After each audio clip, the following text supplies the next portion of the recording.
मरचू जंगल से लकड़ियां काटकर बाजार में बेचने गया, लेकिन उसे लकड़ियों के अच्छे दाम नहीं मिले। इस पर मरचू ने कहा, अरे भैया, इतने कम पैसे? इन पैसों में तो 2 वक्त का खाना भी नहीं मिलेगा। आप मुझे बहुत ही कम पैसे देते हैं। मैं इतनी मेहनत से लकड़ियां काट कर आता हूँ, लेकिन उनके पैसे मुझे बहुत कम मिलते हैं। भैया, तुम्हारी लकड़ियां होती ही इतनी कमजोर हैं कि मैं इससे ज्यादा पैसे नहीं दे सकता। तुम्हारी लकड़ियों के बस इतने ही पैसे बनते हैं।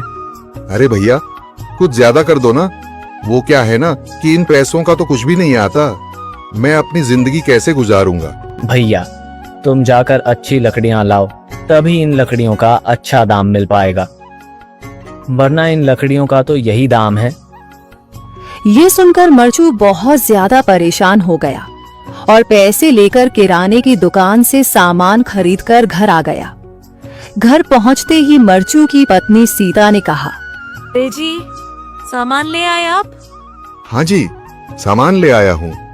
सीता के चेहरे पर खुशी छा जाती है, लेकिन जब उसने सामान देखा, जी, इसमें तो बहुत थोड़ा सामान है। हाँ सीता, मुझे पता है कि यह सामान बहुत थोड़ा है, लेकिन मैं क्या करूं? मेरे पास जितने पैसे थे, मैं उतने का ही सामान लेकर आ गया हूँ। इस तरह हमारा गुजारा कैसे हो पाएगा जी? आपको तो पता ही है कि हम कितनी मुश्किलों से गुजारा करते हैं। हाँ हाँ, मुझे पता है, लेकिन मैं कर भी क्या सकता हूँ? मेरे पास इतने पैसे ही नहीं कि हम एक अच्छी जिंदगी गुजार सकें। इतनी मेहनत कर रहा हूँ, लेकिन फिर भी मेहनत का फल नहीं मिल रहा। इतनी मेहनत से अच्छी लकड़ी काट कर आता हूँ, लेकिन मुनासिब दाम नहीं मिलता। मैं तो बहुत परेशान हूँ। क्या करूँ? कहाँ जाऊँ? अरे जी, आप परेशान न हो, आप कोई और काम देख लें। मैंने कई बार काम तलाशने की कोशिश की, पर किसी ने भी मुझे काम नहीं दिया। ये सुनकर सीता भी काफी ज्यादा परेशान हो गई। मरचू से सीता की परेशानी नहीं देखी गई। उसने अपनी पत्नी सीता से कहा, मैं फिर से जंगल की ओर जा रहा हूँ। अरे जी, अभी मत जाइए ना, वैसे भी शाम हो रही है। आप कल चले जाइएगा, अभी मत जाइए। ठीक है, अगर तुम रोक रही हो तो मैं नहीं जाता। मैं कल चला जाऊंगा। इसके बाद मरचू गांव में घूमने के लिए चला गया। तभी उसे एक आदमी मिला और उसने कहा, कहाँ जा रहे हो भैया? और सुनाओ, क्या हाल चाल है? जिंदगी कैसे गुजर रही है? अरे भैया, तुम्हें तो पता है कि लकड़ियां काटकर कैसे गुजारा होता है। हाँ भैया, तुम सही कह रहे हो। और आसपास के जंगलों में अच्छी लकड़ियां भी नहीं है। इसके लिए तो जंगल के अंदर जाना पड़ेगा। पर जंगल के अंदर तो काफी सारे जंगली जानवर होंगे। मुझे बहुत डर लगता है भैया, मैं जंगल में कैसे जाऊंगा? हाँ भैया, जंगली जानवर तो होंगे, लेकिन अच्छी लकड़ियां तो वहीं से ही मिलेंगी। ये सुनकर मरचू बहुत ज्यादा परेशान हो गया, लेकिन वह आदमी बिल्कुल ठीक कह रहा था।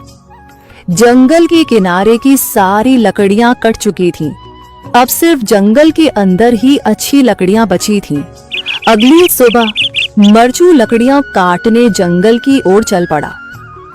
जंगल में आने के बाद मरचू ने कहा, अरे, यहाँ पर तो लकड़ियां ही नहीं हैं।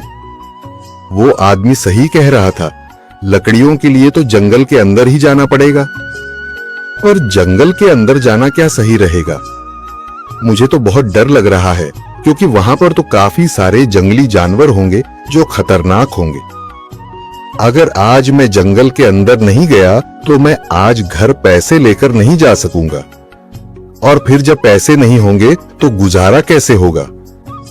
मरचू जंगल के बाहर खड़ा सोचता ही रहा और फिर उसने सोचा, अरे, यहाँ पर भी कोई मजबूत पेड़ दिखाई नहीं दे रहा जिससे मैं लकड़ियां काटकर घर ले जा सकूं। लगता है और अंदर जाना पड़ेगा। यही सोचकर मरचू जंगल के अंदर चला गया। अंदर जाने के बाद उसने इधर उधर पेड़ देखे, पर उसे कोई भी अच्छा पेड़ दिखाई नहीं दिया। यह सोचकर मरचू जंगल के और अंदर चला आया।